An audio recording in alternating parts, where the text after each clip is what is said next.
This frame shows the flight deck layout and seating arrangement.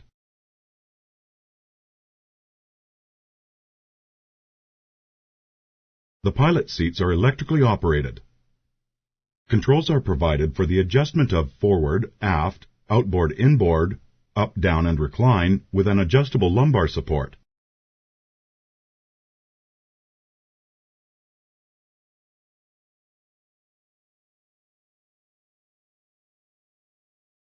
There are two forward-facing foldable jump seats.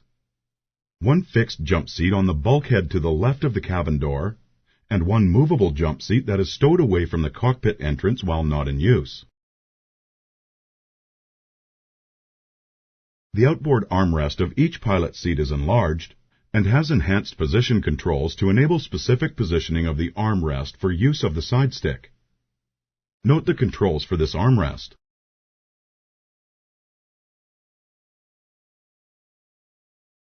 A sliding table can be pulled out for use by the pilot.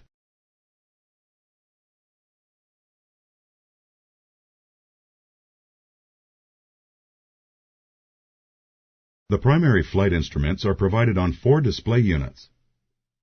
The primary flight display, PFD, and navigation display, ND, normally appear as shown here.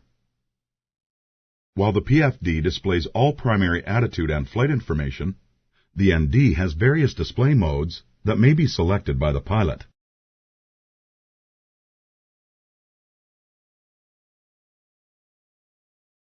The electronic centralized aircraft monitor, ECAM, displays on an upper and lower display unit and is controlled by the ECAM control panel. The upper DU shows the engine warning display, EWD, which provides a display of engine parameters and also provides abnormal and emergency checklists and warnings. The lower DU shows various system displays, SD, as selected on the ECAM control panel.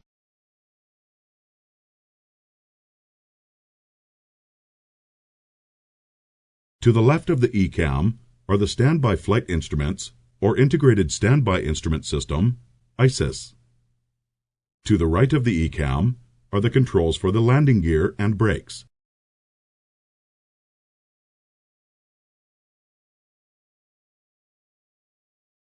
The glare shield holds the master caution warning lights, EFIS control panels, and the flight control unit, FCU.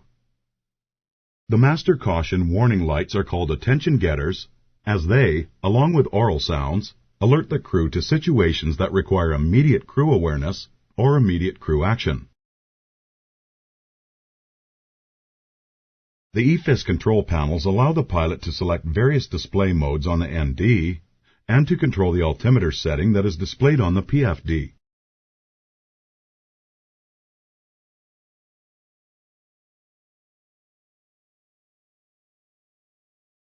The Flight Control Unit, FCU, is used to provide selected inputs to the auto-flight system.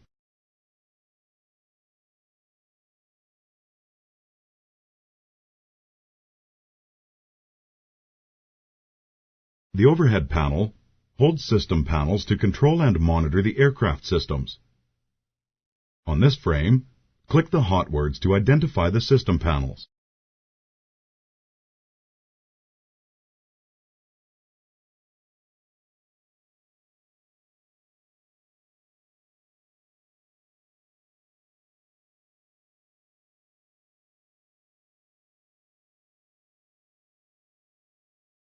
The pedestal holds various items, to include the ECAM control panel, the multifunction control display units, MCDUs, engine controls, communication controls, flap lever, and the speed brake lever. Click the hot words to identify the items on the pedestal.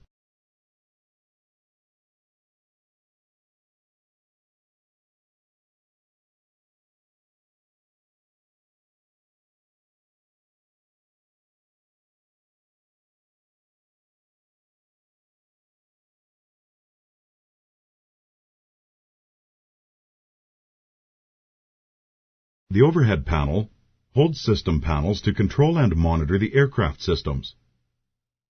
On this frame, click the hot words to identify the system panels.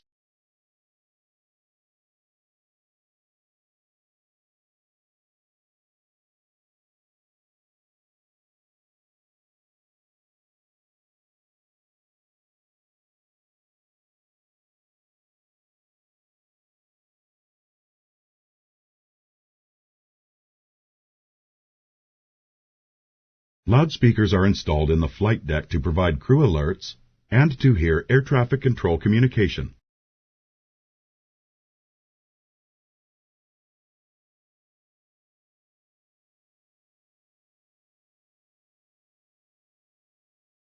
We'll now describe the operating philosophy of the flight deck switches and lights. The flight deck is designed with a lights-out concept. Therefore, for normal operation, the white lights in the overhead panel push-button switches should be extinguished.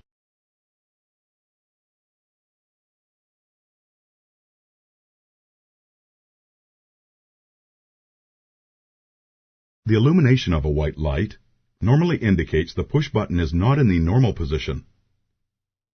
The illumination of the fault light indicates there is an abnormal condition.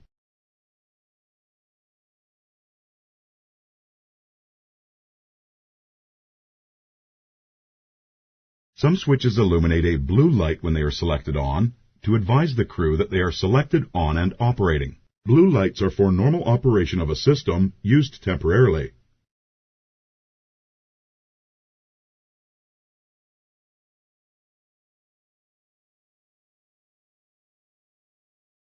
Additionally, a green light may be used to advise the crew of a normal operation, such as when the auxiliary power unit is available.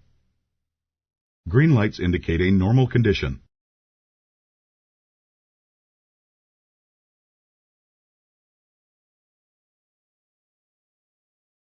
System information is provided to the crew only when there is a need to know.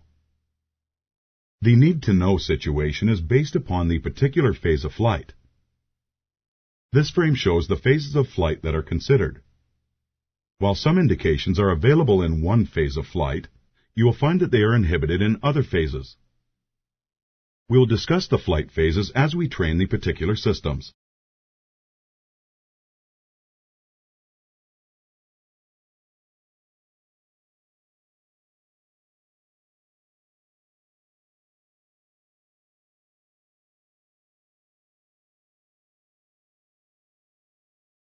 To finish this module, note the locations of the emergency equipment in the flight deck. Click the hot words as desired to identify all items on this frame. When you are ready to continue, click Next to answer some questions.